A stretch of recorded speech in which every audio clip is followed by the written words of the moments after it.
If you got any friends you want to make them jealous, tell them to go to Facebook's Metopia page to watch Sweden's very own Niklas Ekstedt. Please put your hands together for the one and the only Niklas Ekstedt! Stat.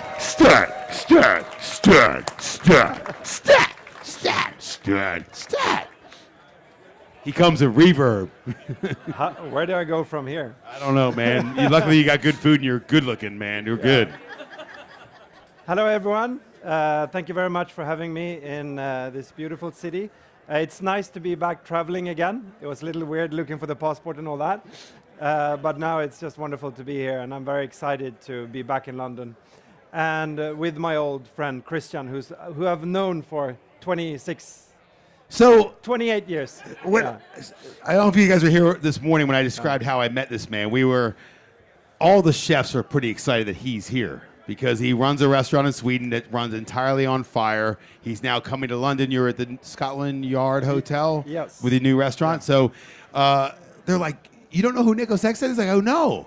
And then I meet him, and I'm like, you've not been a chef your whole life. And he's like, no, I used to be a pro snowboarder. And I go, well, that's what I used to do. I used to make snowboard films for a living, so I used to film the pros. He's like, you did not. I go, I did. And then we start name-checking a lot of similar friends. He goes, what are the movies you made? I go, I made a movie called I've Been Out and Day Tripper. And he goes, like, I've seen them. I have one of them.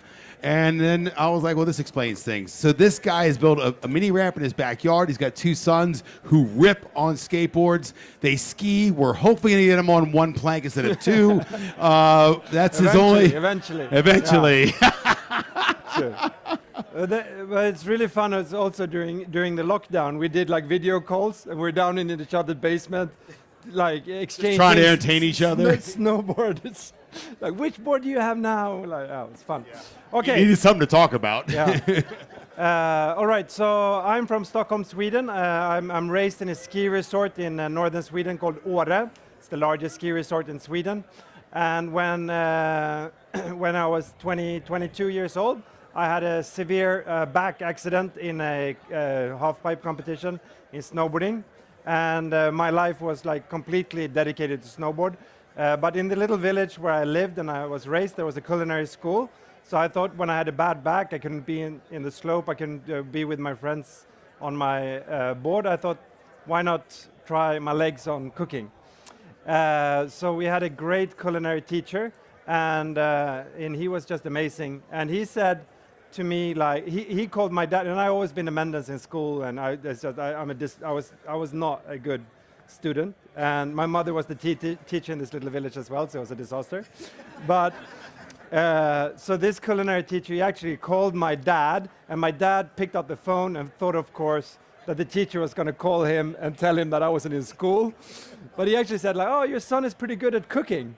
I think you should, like, so the first time he ever had a compliment was from the culinary teacher, from me, so, yeah. And so 12 years ago, I was in the, like, I was at home. I had my son was a little kid. I was on paternity leave, and I was going to be opening up a new restaurant after I've been at home for a year. Swedes, we usually, dads stay at home 1 year with our kids. And I was on that year, and I was on the end of it, and I decided to, I was thinking about what to do, like how to take my culinary career forward and how to do a restaurant that was different. And I stumbled upon, because I stayed in this little house out on the island of Ingarö in the Swedish Stockholm archipelago, and I didn't have any electricity. And I started to play around with fire on my stove. And then suddenly I found out that all my chef friends came over and said that this is delicious. So I thought, like, okay, let's open a restaurant that's completely dedicated to Nordic cooking without electricity. So I started researching in the Royal Library in Stockholm about ancient Scandinavian cooking techniques. So how did Scandinavians cook before electricity? And what were the techniques? So what I'm going to show you today are a few of those techniques that I discovered in the Royal Library of Stockholm. So I've started out, when I started doing my research, I started doing the 1650 to 1750 pretty much because I was working together with an historian. And then lately, what I've been really focusing on is the Viking time. So my research at the moment has to do a lot with the Baltic and old findings of old Viking cooking. And I've just started the different experiments, especially with fermentation. So I think the fire techniques that I've been working on now for 10 years, pretty much they're the ones that I've used, the ones that I discovered. I'm not looking for new fire techniques. Right, I'm in the moment of fermenting, and especially fermenting underwater. Because what they found out is that the surströmming, the pickled herring, and the fermented fish, the way that they did before refrigerator, of course the Vikings didn't have refrigerators, you all knew that. But the Baltic Sea was warmer back then, so it didn't froze. So it's kind of interesting because we're in the climate switch in the Baltic. And by coincidence, this is a freaky, scary fact, but the Baltic for the first 2 times haven't frozen. And so we're back to 1,000, 1,200 years ago in the Baltic Sea, and the temperatures are pretty similar to the ones that the Vikings had when they conquered Britain, or tried. It's like a pantomime boo. Yeah. The last time someone was booed on this stage was Jutta Matalengi held up a slow-cooked Swede at Metopia, and it was another boo. I'm like, wow, you guys are booing Jutta Matalengi, and now you're booing Niklas Ekstedt because you guys got your ass whipped. Yeah. So actually, okay. So now my fermentation process we do together with divers in the Baltic. So we go down to approximately 15 to 20 meters depth, and then we ferment different jars and different fish in different temperatures throughout the Baltic. So next year when I'm going to come, I'm going to talk more about that. So you're fermenting in the Baltic right now? Yes. Yeah. How we do have divers that are going down with it. So how do you have some shelves like a larder? Like where do you put them? Well, we don't tell people where we put them. Okay.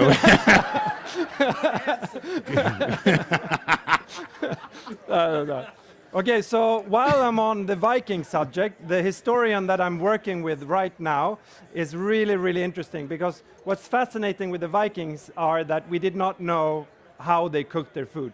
We know what they ate, but we didn't know what they cooked. But one thing that we knew, a lot of them were just regular farmers. So they had dairy cows and they had dairy. And now comes the great thing. Hold on. The Vikings invented butter. Yeah. And another French again with the pantomime booze. The French get Jutta Matalengi doesn't have anything on Niklas Ekstedt. No, but the French get furious when I talk about butter and Vikings. But usually what I say is like they say like, no, it's no chance. It's a French invention. It can impossibly Scandinavian. And then then I just tell them, where in France is butter from? Normandy. Who conquered Normandy? The Vikings. Niklas Ekstedt wins! So I proved my point, right? Okay. So the most interesting thing with dairy and with fermenting dairy, it's that it's a female fermentation process. You can't ferment dairy without a woman's hand. So pretty important, women. Pretty important. No, I think you can do any woman, but it's females that ferments butter. So and still to this day, don't repeat the cultured butter that we eat is from a woman. Yeah. Okay. And who's your woman on stage right now? Oh, sorry. Oh, God. I want to say hi. I'm Christian. Nice to meet you. Yeah. Hi, Tez. Lovely to meet you. Okay. Where are you from, Tez? Sweden. Humodu. Yeah. So you want to ask me how I am? Yamabra. Tak. Good. The other word I know is Christians. The word for the C word. No, I'm not going to go there. Falort. I remember back in the 90s when you learned those sayings. Yeah. Okay. So the thing with dairy, right, is that the Vikings were traveling. They were traveling people. They were conquering or discovering or whatever you want to say it. So when they were going out, when they were going out, you sugarcoated that one, didn't you? So when they went to discover England, they had Never had 3 booths. And Metopia, just one for Jotum because the damn Swede. And it's Metopia. Well Okay, done, you win. So when they were traveling, they had long travels. It was way more difficult than flying Norwegian into Gatwick. And so, but they needed to cultivate their different dairy products. And one way they did was the butter. The women dipped their hand into the jar of butter, then they let it set, and then later it cultured and they whipped it and pressed it and it became butter. Another way they did it is like a creme fraiche. And the way you did it was very, very easy. You took the dairy like this, and then you added charcoal from birch. And the lecithin and you can put it in. We still haven't told you who she is. Tez, her name is Tez. I met her. Tez is going to be my chef in my London restaurant. Yeah. You're the chef in London? Yeah. Dude, it is a beautiful restaurant. You've been there pretty much full time, kind of getting that thing going, haven't you? Yeah. And okay, of course, the Vikings didn't have glass jars, but I'm just doing this for the demo to show you guys how it works.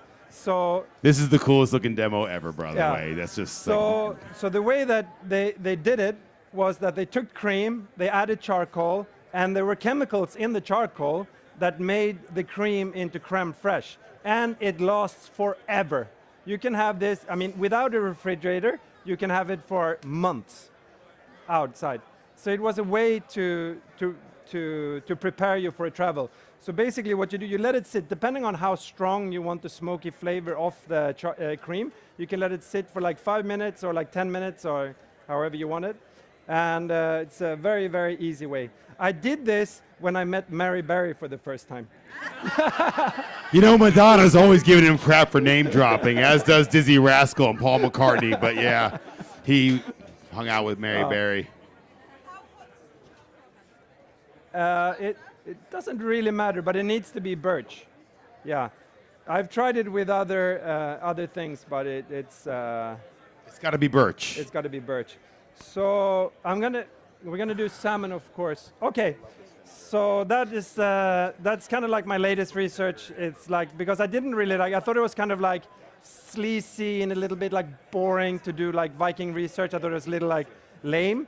But so that's what. But lately, I thought it's pretty cool, and all the historians they love it because no one's into the Viking food, so they really like it when I start talking to them, and we start researching it. But so the other thing. So now we're a little later, within the 1700s. So one thing, when I saw different techniques, I saw the rotisserie. And the rotisserie was something that always been used in Scandinavian cooking. You invented the rotisserie as well? You invented butter, the rotisserie, and women. Yeah. And the Viking helmet. Yeah. No, anyway, okay. Where am I? Yeah. So when you had the rotisserie in the older days, and this wasn't only in Scandinavia, it was the whole of Europe, you rotisserated and you had fat dripping down from the beef. And you collected the fat from the rotisserie with a pipe like this. So the only ones, they're very stubborn, they're the Basque. They keep all old techniques, they never get rid of anything. But I found these drawings of these tools from 1750 in Scandinavia. And the way that they did it was that they collected fat I'll show you actually. You put beef fat into this, and then... Have you told him the name of it yet? Have you told him the name of this? It's called a flambadou. Flambadou. Yeah. And now I have my own flambadou because this man is resurrecting them. Yeah. So you put the fat in here, and then you use this fat to cook with. Well, he does these beef fat oysters that could bring about world peace. Surreal. Yeah. They're so good. So, and if you ever buy one, you can buy them online now. When I first stumbled onto the drawings, I had to have a blacksmith make it to me out of the old drawings. But what's interesting now is that a lot of people start making these. That's all your fault, by the way. It is. I don't get paid for it. Nor does the guy who did the very first scratch on a record, but he thinks he should get paid for it. Yeah. But something, when you start experimenting with this tool, the Flambadoo, back home, the most important thing is that when you see the fat is dripping, right? This was something that took me ages before I figured it out, was that the pipe like this, we put the fat into the pipe, and then the fat starts dripping down from the pipe. The fat there needs to be flamed. It's got to be on fire. Yeah. A volatile's got to be in there. So the fat got to be on fire when it hits the protein product. Otherwise, it turns bitter. So it's got to be on fire so it doesn't taste bitter. Yeah. In case you guys got a Flambadoo and you want to do it right. And I don't really know why. I haven't really figured out exactly why but I think it has to do something with that it gets too much metal or something into the food. And I mean, I've seen a lot online now. They do a lot of different things, and a lot of people tend to use it actually to cook the meat with it, and that's a really dumb idea. Because it's not for meat. So what they did was originally, like back in the days, we didn't eat raw oysters. They were just very brave French people that ate raw oysters. All the other all the others ate them cooked. No, so what they did was that you had oysters, you had the rotisserie from the beef, you collected the fat from the rotisserie, and then you hit that steaming hot fat onto your oysters, and then you added like apple or lemon or whatever you wanted to do on it. Why do you have now? I had a weird phone call last night.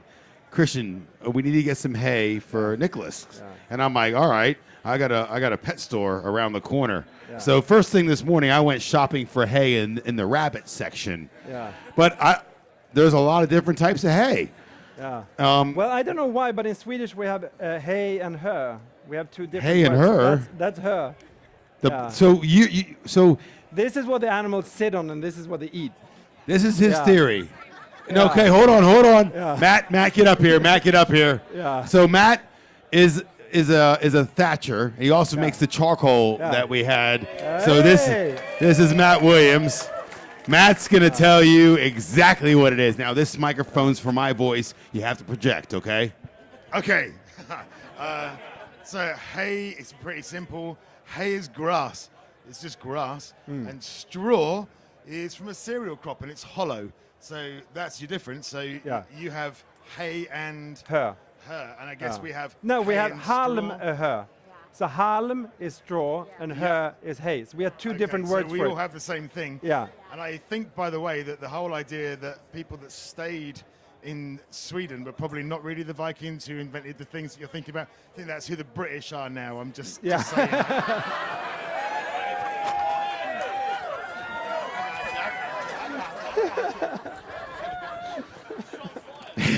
Shots fired from Matt Williams. But he does make the best charcoal in the world. I did not know that my demo was going to be a debate. I wasn't aware of that. Sorry about that. Yeah. That was my fault. Oh, okay. Matt! It's Ekstedt, you know? So one thing that always strikes me when reading old... Yeah, we don't need that. We're not sitting down yet. So one thing that strikes me a lot when I read old recipes is kind of like what we do now is really interesting when you look around and you've been around to this food festival or when you read barbecue books and cooking, is that actually now we try to enhance smoked flavor. We try to... Grilling is something that we want to add into the flavor, or we want the barbecue to taste a lot of oak or something. Back in the days, they did not want that because they had it every day in the house. They heated the house with wood. They had wood all constantly. The clothes were constantly smelling of it. So when they cooked and did food, they always tried to get around it and do other things. But one thing that I stumbled upon is kind of like hay cooked things. And I know in France they do it like with wet hay, And the ones that I've found in Scandinavia is more like dry hay. And I think it originates from that type of thing that they wanted like different flavors of the wood. And the hay tastes very different from like that cream. And so a simple way of Is this going to be doing- butter soon, dude? That's not going to be butter. Okay, sorry. okay. Yeah. We're just doing charcoal flavored milk We can do butter. or cream. Where's that? There.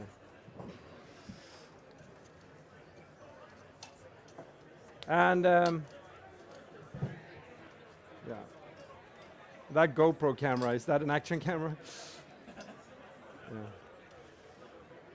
Yeah. Doing smoke signals. So is the entire restaurant just fire? Is there any gas, any electricity apart from the lighting system? No, I tried to get around it with the refrigerators as well, but the health and safety didn't allow Just it. use the Baltic, man. Yeah. Just go to the Baltic. That's what I'm trying. Yeah. And then, so this technique, my mom hates this recipe. Your mom hates this recipe? Yeah. Did your parents cook, Niklas? Were they big in cooking or?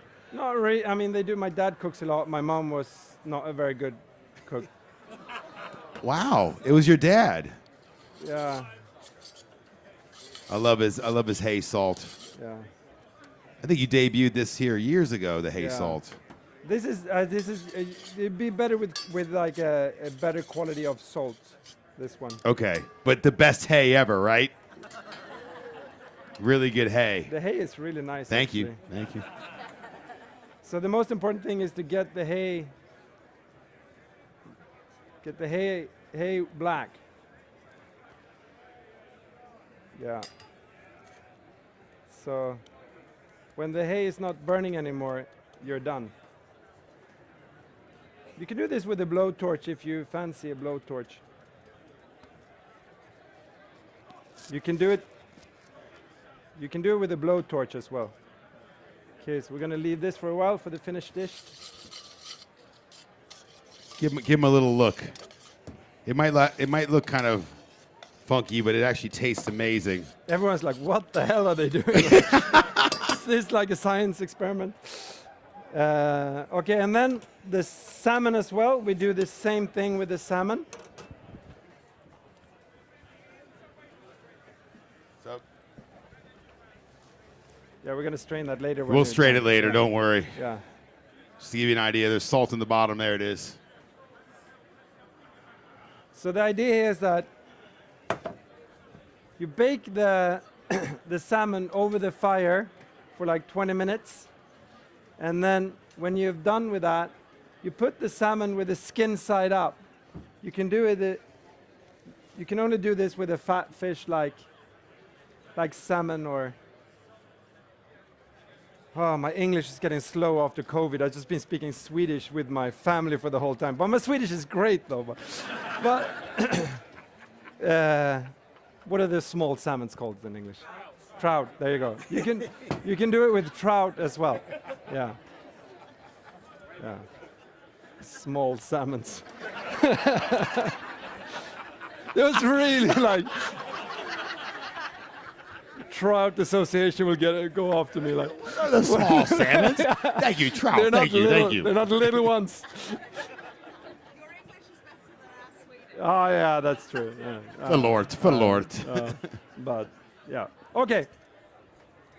Put it like that, and then Oh, it's so much fun. We're just burning stuff Yeah. all the time, lighting shit on fire. This is so much fun. Yeah. Well, yeah. You can do this with any wood. Yeah. So the idea is to get really fire is dying.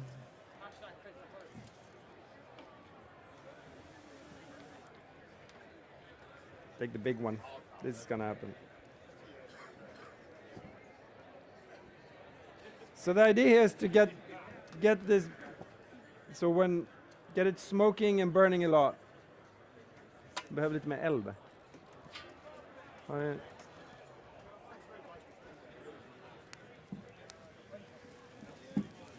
Nu kommer den. Nu kommer den. There you go. That's a fire. Yeah. And there's salmon down there. Yeah. There was. There was. Yeah. Hey, Nicholas, when does your restaurant open in London at the Scotland Yard Hotel? The 16th of September. 16th of September. Yeah. Okay. Man har lite mer... Is lite it mer eld. similar to the recipes in your restaurant in Sweden? Yeah, okay. Or so- is it did you do some new things, or what are we talking about? No, the recipes, the techniques are the same as in the restaurant in Stockholm. Right. And we're doing the same wood-fired techniques, the flambadou, the creams, the butters, the fermentations, and all that. But I'm using British ingredients. So I completely... Thank you. I'm going 100% British ingredients. I didn't want to import any products. And the great thing today is that I found out there are lingonberries in Britain. There are lingonberries. Yeah, Yes. Apparently, Britain invented them. yeah. Someone brought them over. But you guys got butter, so you win. Yeah. I can't wait to tell my French friends that. The No, Vikings. actually, honest truth. This is a truth story. I was with some friend's house in France this summer, and I tried to explain them this, and they like, I had to leave. They're like, You don't mess with the French when it comes to butter and cream, dude. You just don't go there. Oh, I'll excuse myself. Okay. Thanks for having me. yeah.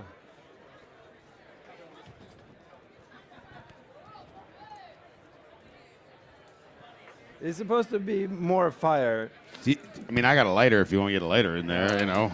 That's right. There we go. Volatile. Oh, that's not working. That's not working. I bought the crap hay, didn't I?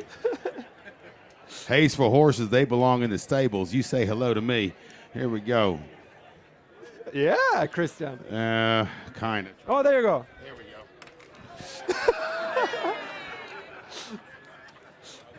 DJ Barbecue. Yeah, you think I know how to handle a lighter, right? Jesus Christ. It's all a How did you charade. get that name? I gave it to myself. Well, because I was cooking barbecue and I was DJing. I just thought I'd put them together. And Yeah. does what it says on the tin, you know? Yeah. Catertainment. Oh, there we go. There we Oh, go. Yeah. So, always when cooking with hay, you're supposed to get the hay as black as possible.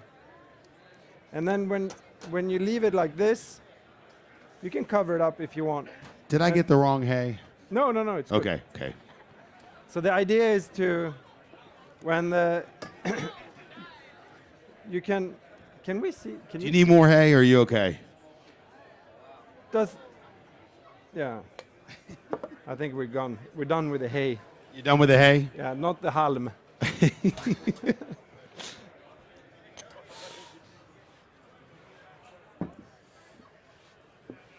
Hey, Tez, what's your favorite dish at the new restaurant in London? What's your favorite dish? I have to say the oyster. The oysters? Okay. Are they beef fat oysters with the flambadou or just, yeah? Which you've done before. Yeah, with the smoked apples. Ooh, with smoked apples. Yeah, I couldn't find any lemons in England yet. Yeah, they're British lemons? Huh? Kew Gardens, apparently. No lemons in Sweden. At least you found lingonberries, right? Yeah, Those are beautiful carrots. yeah. These are fermented British carrots.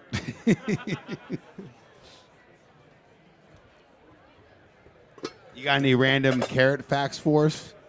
I used your charcoal yesterday for service, for my first service, yeah. What'd you think? Beautiful. It was really good. It's the best Really charcoal good. in the world. Really good. So if anybody is just interested in the #1 British charcoal company, Whittle and Flame, I've got cards here if you guys want for discounts. So come see Matt Williams. Can we see There you go. There's your cards.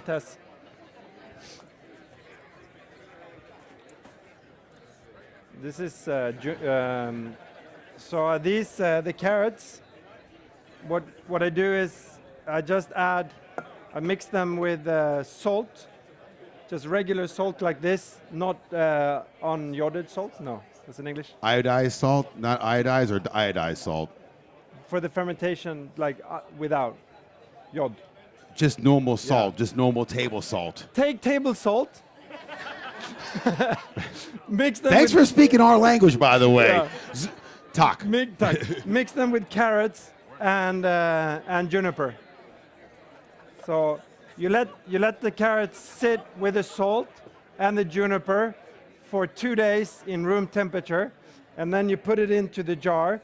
And what I do usually, I don't know if you saw, I had a little bit of plastic film. What was that? I saw you pulled it out when you did it. Yeah. What was in that? Just. It's like this.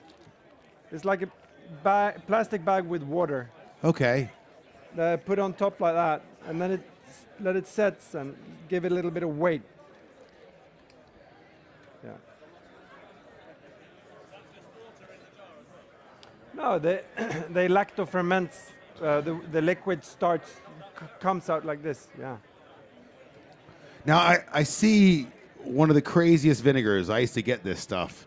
This is like the most potent vinegar there is. Yeah. This stuff's next level. It's illegal in the States. It's illegal in America.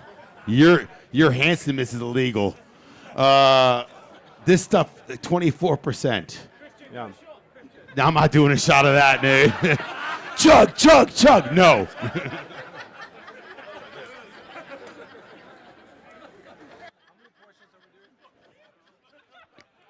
As many portions as you can. As many portions as you can. So just to let the crowd know, do they have to book? Can you just walk in for lunch service, or is it going to be a? We're only doing evening service. Are we good? Is Zeke still good? Keep going. Can you hear me now? We're just doing night service, Tuesday to Saturday, and 45 to 55 covers. Okay. Yeah. It's they need to book. It's. Okay, you need to book online to get a table. Yeah, I'm too Swedish for this. I'm like I suck at selling myself. I love to tell you all about my cooking techniques and about historical things. Okay, thank you very much. Okay. Yeah, okay. We open the 16th of September. We do 45 covers. It's a set menu, small menu, and a large menu. Yeah. So now we're going to send out all this food. Can I please get a big round of applause for Niklas Ekstedt? I'm not worthy. I'm not worthy.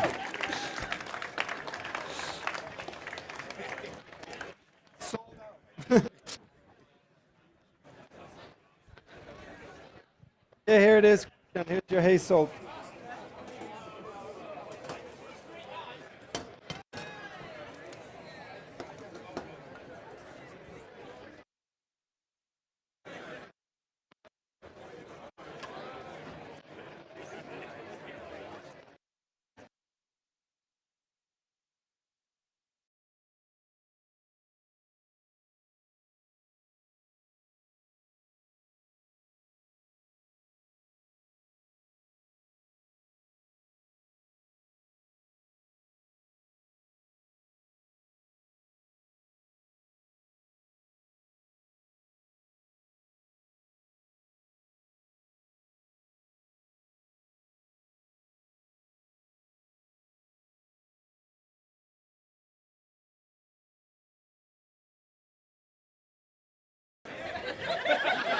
Hello, England.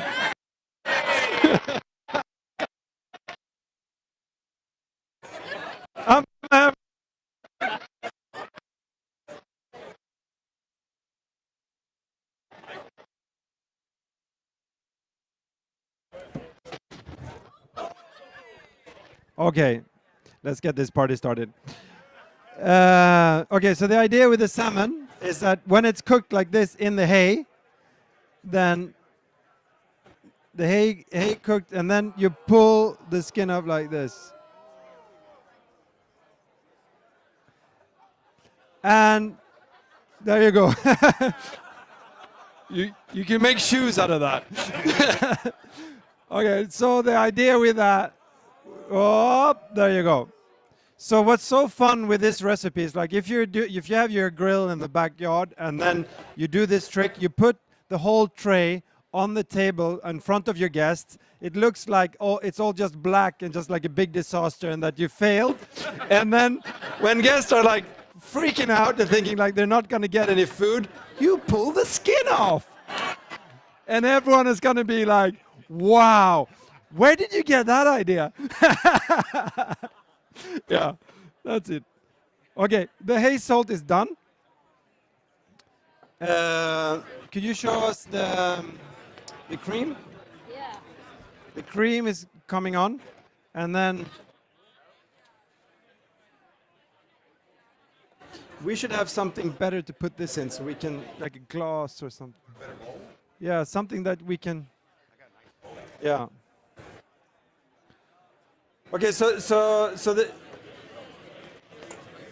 and if you don't have like a gastro tray, like one of these restaurant trays, you can just buy a simple metal tray, a cheap one that you're not afraid of getting dirty, and have it on the fire. And when you start pushing the salmon, like if it's not done, if it's not cooked enough. Oh, this one was lucky. Swedish, neither English. Yeah, okay, I'll go for the English one. Thanks. Okay, so then you have the hay salt. Yeah, it's like this. Yeah, yeah.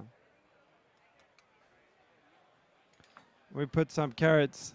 I've never cooked with a mic in my left hand before. Wind is coming in. Okay, so the salmon is done. We're going to put that on there, and then we're going to put it with the birch cream and the pickled carrot. And Can I try it? yeah, let's try this. Let's see. Oh my God, that's really good. Take some with this. Don't double dip, Christian. Yeah.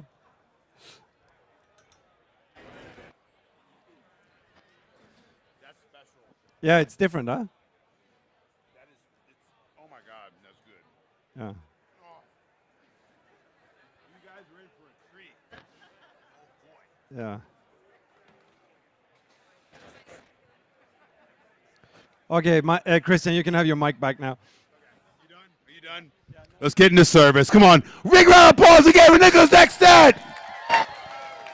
Don't look at his eyes. You get lost. Do not look at his eyes.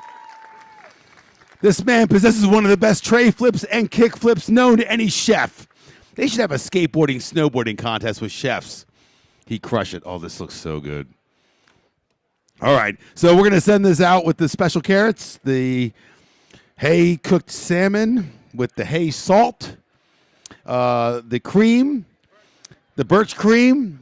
He didn't give you the butter that they invented, but that'll be next time. And yeah, there you go, France. Screw you. Vikings rock.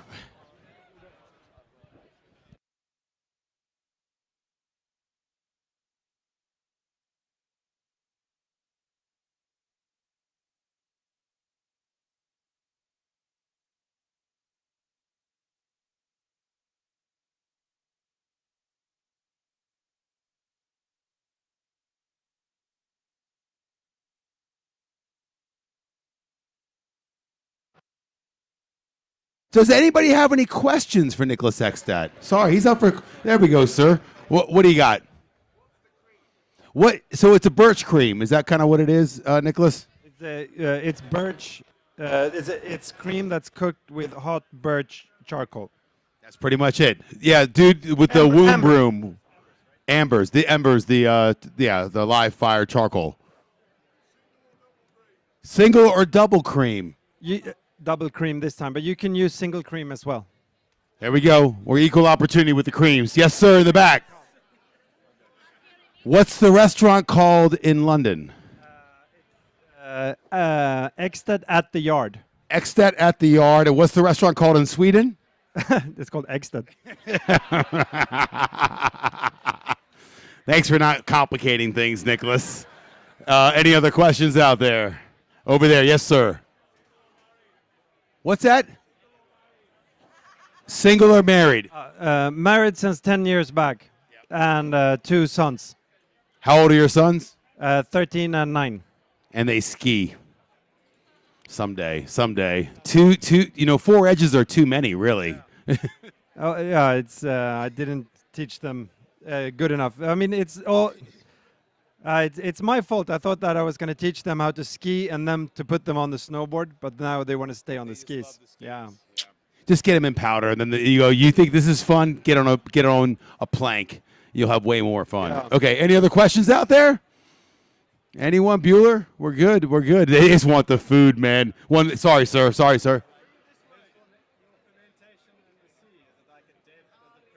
Oh, so they want to know about the fermentation in the sea and the depths. Is that how it all works? That's why you're experimenting with the depths. Yeah, exactly. So the fermentation undersea is it's the most complicated thing is it's not the pressure from the depth. It's actually the fermenting pressure from inside the jar.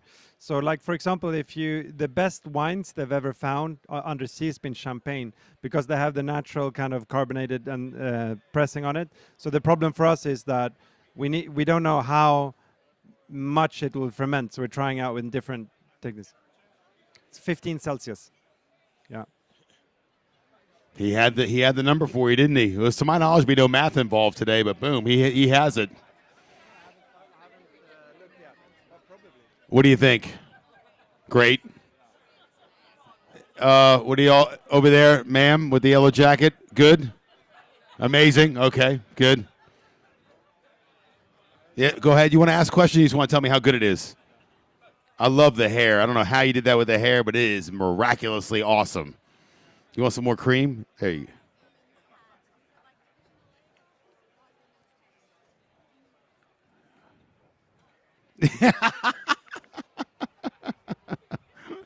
There we go.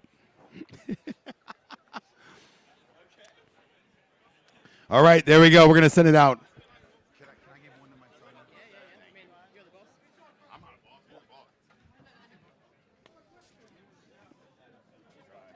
Oh, we got a question. The womb broom dude. What's up, dude?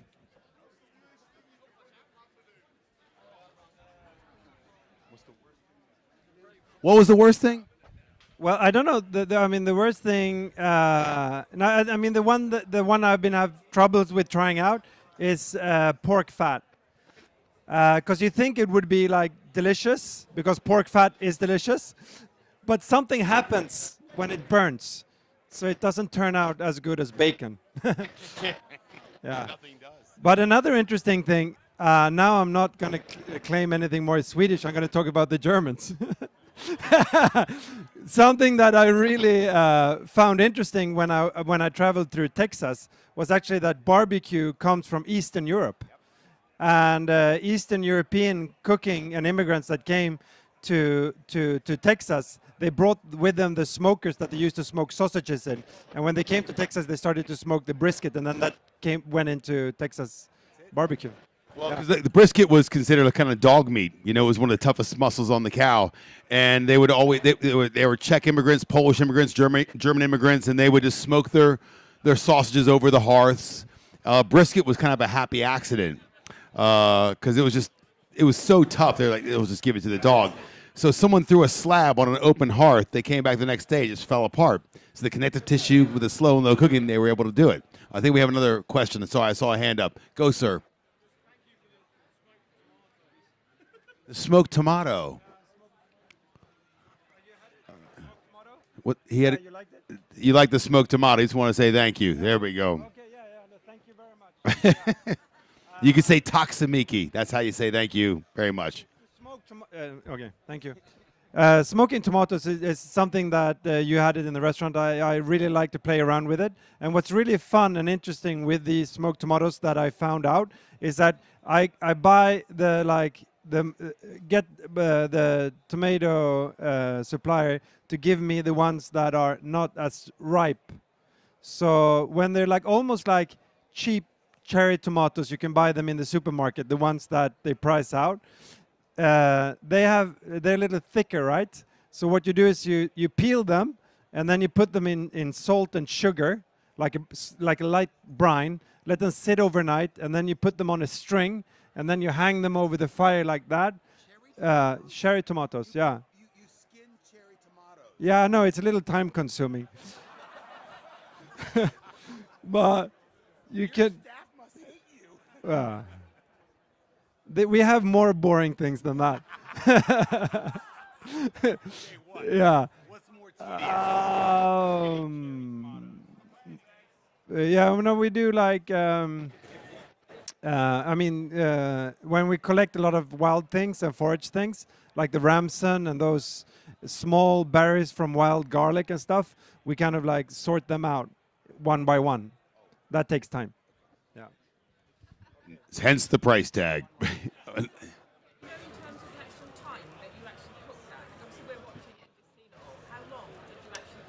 Food's done when it's done, really. Oh, yeah, the salmon, right? Okay. Yeah, okay. So the most important thing is that it needs to be room temperature.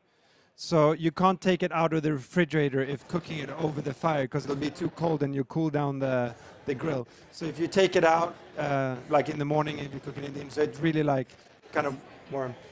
Well done, Christian. Nothing to see, nothing to see. Then it won't take more than 20 minutes. And then so 20 minutes on the fire and 5-10 minutes with the hay. Yeah, yeah. So like pretty slow, not too warm on the fire, and then very hot with the, yeah. Am I done? Oh, I love eating everywhere. But I've been here. I went to Old Session House. That was really good. I've been to Kill. Yeah, that was really good. I've been to so many places. I tried like a new restaurant every night. I've been here for 3 weeks. So it's yeah. But the food scene is great right now, and it's actually, I mean, I'm probably going to be unpolite now, but what's really nice, it's like. It's nice to hear, just when I go into restaurant, it's just British. It's kind of like being in a new city in a sense. Because you used to come to London, it was always I heard Swedish and all these different languages. And now I meet a lot of British people. It's kind of like, I don't know why, or where everyone's gone, but it's different. It's a different city. It's really changed, yeah, in that sense. Yeah. Anything else? Are we done? Thank you very much. Oh, one more. Oh, sorry. One more.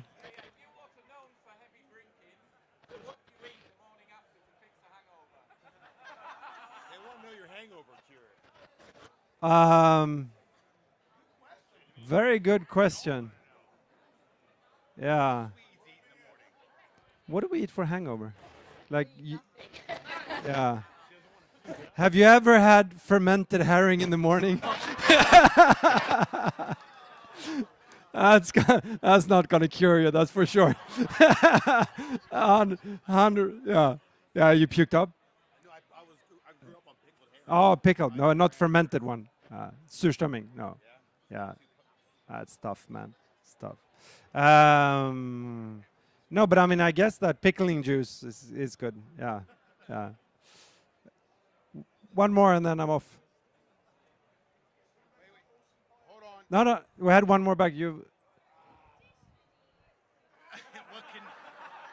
conditioner do you use? It depends on which hotel I'm staying at. Because they have different brands. There we go. That's it. Come on. Let's let him go. There we go. Niklas Ekstedt. Tack så mycket.